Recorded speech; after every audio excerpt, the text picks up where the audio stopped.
All India Safe Education Committee Tripura chapter ni bakhaktui Education Policy 2020 na selai lukurok ni bagai Education Policy 2025 ni draft karikha tini Delhi katalno khobui hakotor ni kachidok awliwo thanjake o draft karijakha koktoma thunai rok ni pandani bisingtui hastini joto rung hamjaknai rok ni thani o draft no cheri nainani phiokjak narakha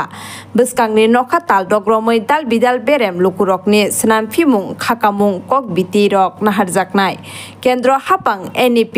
parliament kok cherlia abagai tabuk People's Education Policy tiarangai thangke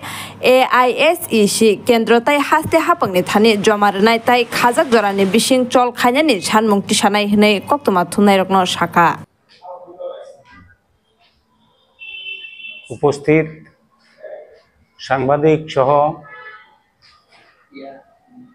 সবাইকে আমার আজকের এই press কনফারেন্সে স্বাগত জানাচ্ছি। আজকে 22 মে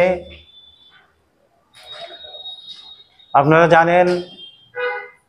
ভারতবর্ষের নবজাগরণের প্রতিকৃত রাজা রামমোহন রায়ের আজকে জন্মদিন। আমরা কেন আজকে অল ইন্ডিয়া সেফ এডুকেশন কমিটির পক্ষ থেকে আজকেই কেন সাংবাদিক সম্মেলন করে আজকে পিপলস এডুকেশন পলিসি 2025 আপনাদের সামনে উপস্থিত করব, সে সম্বন্ধে আমরা এখানে দুই একটি কথা বলবো। আপনারা জানেন পরাধীন ভারতবর্ষে নবজাগরণের যারা প্রতিকৃত রাজা রামমোহন রায় থেকে শুরু করে বিদ্যাসাগর, রবীন্দ্রনাথ, শরৎচন্দ্র, জ্যোতিরাও ফুলে থেকে শুরু করে নজরুল পর্যন্ত এই দেশের যে বৈজ্ঞানিক, ধর্মনিরপেক্ষ, অবৈতনিক যে সার্বজনীন শিক্ষার জন্য জীবনপাত করেছেন, আজকে ভারতবর্ষের স্বাধীনতার 77 বছর পেরিয়ে এখানে এসে আজকে আমাদের এই শিক্ষা ব্যবস্থাকে ধ্বংস করার একটা রূপরেখা তৈরি করছে বর্তমান কেন্দ্রীয় সরকার। বন্ধুগণ, আপনারা জানেন 2020 সালের 29 জুলাই আমাদের দেশের আরেকজন বরেণ্য মনীষী ঈশ্বরচন্দ্র বিদ্যাসাগরের মৃত্যুদিনে বর্তমান কেন্দ্রীয় সরকার এই যে নয়া জাতীয় শিক্ষানীতি 2020 সালের যখন সারা পৃথিবীতে করোনার প্যান্ডেমিক চলছে, হাজার হাজার মানুষ মারা যাচ্ছে, ওই সময়ে ভারতবর্ষের যে শিক্ষাবিদদের পরামর্শ না নিয়ে, কোনো ছাত্র সংগঠনের পরামর্শ না নিয়ে অত্যন্ত নির্লজ্জভাবে শুধুমাত্র ক্যাবিনেট ডিসিশন নিয়ে NEP 2020 লাগু করে,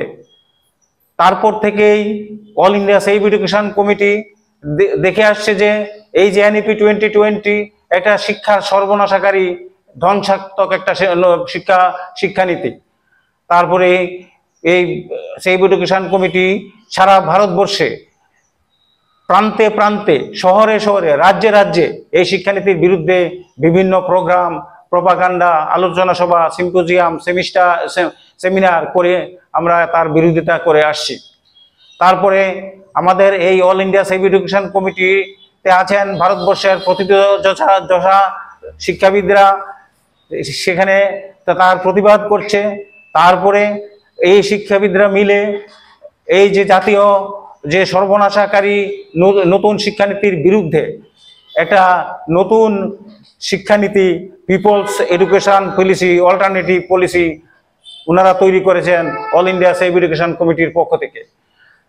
এখন প্রশ্ন হচ্ছে, এই যে শিক্ষানীতি হচ্ছে এটা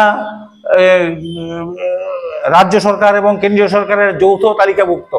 কিন্তু কেন্দ্রীয় সরকার কি করেছে, কোনো রাজ্য সরকারের পরামর্শও নেয়নি। ফলে কিছুদিন আগে যে সুপ্রিম কোর্টে এই শিক্ষানীতির বিরুদ্ধে এটা রায় দিয়েছে। তারপরে আমরা আজকে সারা ভারতবর্ষের প্রায় 18টি শহরে এই যে অল্টারনেটিভ শিক্ষা পলিসি, এই শিক্ষা পলিসিটা আজকে সারা ভারতবর্ষের সাংবাদিক সম্মেলনের মাধ্যমে প্রায় 18টা